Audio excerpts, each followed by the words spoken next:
Mr. Happy by Roger Hargreaves. This is the third book of the Mr. Men series. Let's go right into it. On the other side of the road, where the sun shines hotter than here, and where the trees are 100 feet tall, there is a country called Happyland. As you might very well expect, everybody who lives in Happyland is as happy as the day is long. Wherever you go, you see smiling faces all around. It's such a happy place that even the flowers seem to smile in Happyland. And, as well as all the people being happy, all the animals in Happyland are happy as well. If you've never seen a mouse smile, or a cat, or a dog, or even a worm, go to Happyland. This is a story about someone who lived there, who happened to be called Mr. Happy. Mr. Happy was fat and round and happy. He lived in a small cottage beside a lake at the foot of a mountain and close to a wood in Happyland. One day, while Mr. Happy was out walking through the tall trees in those woods near his home, he came across something which was really rather extraordinary. There, in the trunk of one of the very tall trees was a door. Not a very large door, but nevertheless a door. Certainly a door. A small, narrow, yellow door. Definitely a door. I wonder who lives here, thought Mr. Happy to himself, and he turned the handle of that small, narrow, yellow door. The door wasn't locked, and it swung open quite easily. Just inside the small, narrow, yellow door was a small, narrow, winding staircase leading downwards. Mr. Happy squeezed his rather large body through the rather thin doorway and began to walk down the stairs. The stairs went round and round and down and down and round and down and down and round. Eventually, after a long time, Mr. Happy reached the bottom of the staircase. He looked around and saw, there in front of him, another small, narrow door, but this one was red. Mr. Happy knocked at the door. "Who's there?" said a voice, a sad, squeaky sort of voice. "Who's there?"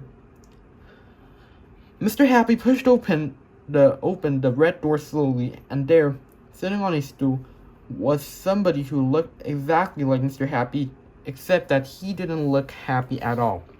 In fact, he looked downright miserable. "Hello," said Mr. Happy. "I'm Mr. Happy." "Oh, are you indeed?" sniffed the person who looked like Mr. Happy but wasn't. "Well, my name is Mr. Miserable, and I'm the most miserable person in the world." "Why are you so miserable?" asked Mr. Happy. "Because I am," replied Mr. Miserable. "How would you like to be happy like me?" asked Mr. Happy. "I'd give anything to be happy," said Mr. Miserable. "But I'm so miserable I don't think I could ever be happy," he added miserably. Mr. Happy made up his mind quickly. "Follow me," he said. "Where to?" asked Mr. Miserable. "Don't argue," said Mr. Happy, and he went out through the small, narrow red door. Mr. Miserable hesitated and then followed. Up and up the winding staircase they went. Up and round and round and up and round and up until they came out into the wood. "Follow me," said Mr. Happy again, and they both set off through the wood back to Mr. Happy's cottage.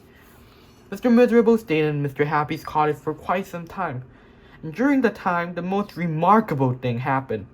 Because he was living in Happyland, Mr. Miserable ever so slowly stopped being miserable and started to be happy. His mouth stopped turning down at the corners, and ever so slowly it started turning up at the corners.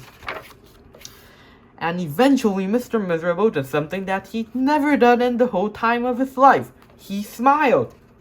And then he chuckled, which turned into a giggle, which became a laugh. A big, booming, hearty, huge, giant, large, enormous laugh.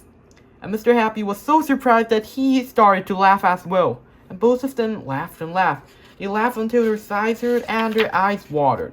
Mr. Miserable and Mr. Happy laughed and laughed and laughed and laughed.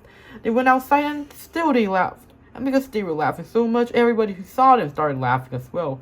Even the birds in the trees started to laugh at the thought of somebody called Mr. Miserable who just couldn't stop laughing.